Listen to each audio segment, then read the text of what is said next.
Perfect butter চিকেনের recipe নিয়ে চলে এলাম। এভাবে যদি তোমরা বাটার চিকেন বানাও দুর্দান্ত টেস্টি হয় বন্ধুরা।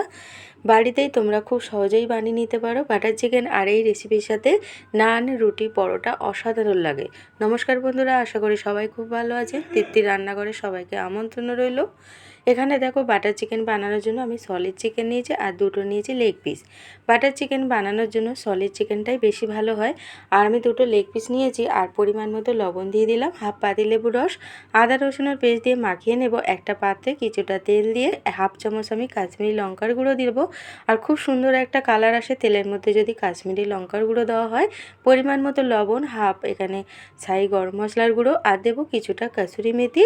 তারপরে এখানে 3 চামচ আমি জল ঝরানো টক দই দেবো। অবশ্যই টক দইটাকে জল ঝরিয়ে তারপর এখানে ব্যবহার করতে হবে। তো সব মশলা আর টক দই সুন্দরভাবে মাখিয়ে একে একে চিকেন দিয়ে চিকেনের মধ্যে মশলাগুলো খুব সুন্দরভাবে মাখিয়ে 30 মিনিটের জন্য আমি ঢেকে রেখে দেবো। এভাবে রান্না করার আগে মশলাটা মাখিয়ে 30 মিনিট ঢেকে রাখতে হবে। এখানে দেখো একটা মশলা করার জন্য কড়ার মধ্যে 1 চামচ আমি তেল দিলাম। তেলের মধ্যে কিছুটা বাটার দিয়ে দেবো। বাটারটা দিলে কিন্তু খুব সুন্দর একটা স্মেল হয় মশলা থেকে। আর দিয়ে দেবো এখানে আমি গোটা গরম মশলা। আর এখানে 1 কেজি চিকেনের পরিমাণটা আমি তোমাদের সামনে শেয়ার করছি মশলার।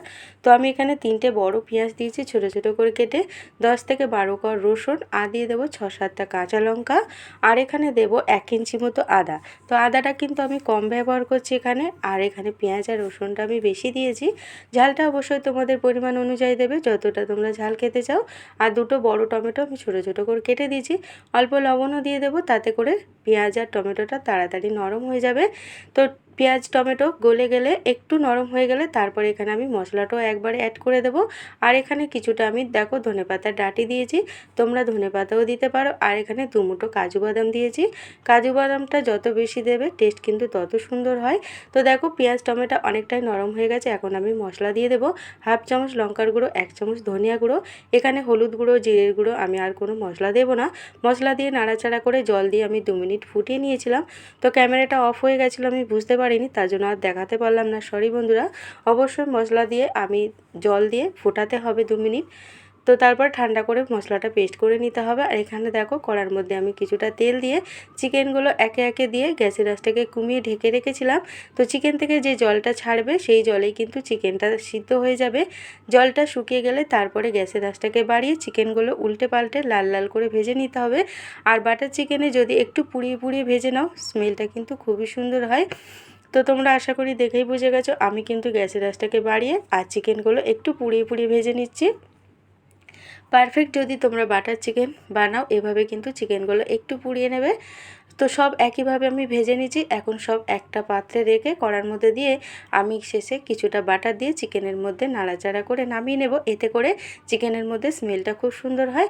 আর এখানে দেখো আমি বলেছিলাম জল দিয়ে আমি ফুটিয়ে নিয়েছিলাম মশলাটা। জল ছাড়া এখন একটা মিক্সি জার আমি পেস্ট করে নিয়েছি।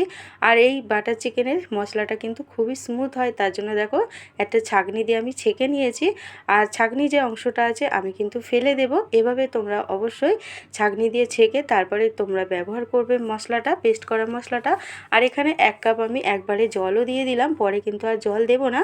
তো দেখো রান্না করার জন্য কড়ার মধ্যে আমি কিছুটা বাটার দিলাম। তোমরা তেল ও বাটার মিশিয়ে রান্না করতে পারো। তো আমি আর তেল দেব না, আমি বাটারেই রান্নাটা করব। আর সুন্দর একটা কালারের জন্য হাফ চামচ আমি কাশ্মীরি লঙ্কার গুঁড়ো দিয়ে দিলাম। দিয়ে নাড়াচাড়া করে এখানে পেস্ট করা মশলাটাও দিয়ে দিলাম। দিয়ে 2 থেকে 3 মিনিট আবারও কষিয়ে নেব। সুন্দর করে কষিয়ে আমি কিন্তু আর জল দেব না। ছাকার পরে মশলাটা ছাকার পরে আমি জল দিয়ে দিয়েছিলাম 1 কাপ। আর লবণটা তোমরা টেস্ট করে দেবে, যেহেতু আমার লবণটা দেওয়া হয়েছিল মশলার মধ্যে যখন মশলাটা আমি ভেজে নিই আর চিকেনের মধ্যে দেওয়া আছে। আর এখানে স্বাদের জন্য যেহেতু টক দই আর লেবু আছে আমি হাফ চামচ মতো চিনিও দিয়েছি। দিয়ে দেখো চিকেনগুলো দিয়ে গ্যাসের আঁচটাকে কমিয়ে আমি 4 মিনিট ঢেকে রেখেছিলাম। তো 4 মিনিট পরে করে এখানে আমি 2 চামচ দিয়ে দেব ক্রিম। তো অবশ্যই তোমরা চেষ্টা করবে ক্রিম দেওয়া, ক্রিমটা দিলে বাটার চিকেনের স্বাদটা কিন্তু খুবই সুন্দর হয়। তো দেখো আমি এখানে ক্রিমটা দিয়ে চিকেনের মধ্যে মাখিয়ে এখানে আমি দিয়ে দেব কিছুটা কাসুরি মেথি। তো আমি চিকেনের মধ্যেও কাসুরি মেথি দিয়ে মাখিয়ে রেখেছিলাম মশলার সাথে, এখানেও পরে আমি দিলাম, তাহলে স্মেলটা খুবই সুন্দর আসে। কাসুরি মেথি দিয়ে আবারও গ্যাসের আঁচটাকে কমিয়ে আমি 2 মিনিট ফুটিয়ে নিয়েছি। তারপরে শেষে দিয়ে দেব কিছুটা বাটার। অবশ্যই কিন্তু শেষের দিকে বাটারটা দিলে তাহলেই সুন্দর পারফেক্ট কিন্তু বাটার চিকেনের স্মেলটা আসে আর স্বাদটা কিন্তু অপূর্ব হয়। তো দেখো বাটার চিকেনটা দিয়ে এখন আমি গ্যাসটাকে অফ করে ফিরে আসছি তোমাদের সামনে। একদম কিন্তু আমার রেডি হয়ে গেছে। আর বাকি একটা কাজ, তো এই জিনিসটা দেওয়ার ফলে কিন্তু একদম পারফেক্ট তোমরা বড় বড় রেস্টুরেন্ট স্টাইলে তোমরা স্বাদ পাবে বাটার চিকেনে। তার জন্য আমি বাটার চিকেনের মাঝখানে একটা বাটি বসিয়ে পোড়ানো চারকোল দিয়ে, চারকোলের মধ্যে বাটার দিয়ে এখানে আমি ঢেকে রেখেছিলাম, তাতে করে স্মেলটা খুব সুন্দর আসে বাটার চিকেনের। তো আমার রেডি হয়ে গেছে আজকের আমার বাটার চিকেনের রেসিপি। কেমন হয়েছে অবশ্যই বন্ধুরা কমেন্টে জানিও। ভালো লাগলে লাইক কমেন্ট শেয়ার করে দিও। নতুন বন্ধুরা ভিডিওটা দেখলে সাবস্ক্রাইব করে পাশে থাকার অনুরোধ রইল। একটা প্লেটে পরিবেশন করে তোমাদের সামনে শেয়ার করছি কতটা সুন্দর হয়েছে। আজকের মতো টাটা বন্ধুরা।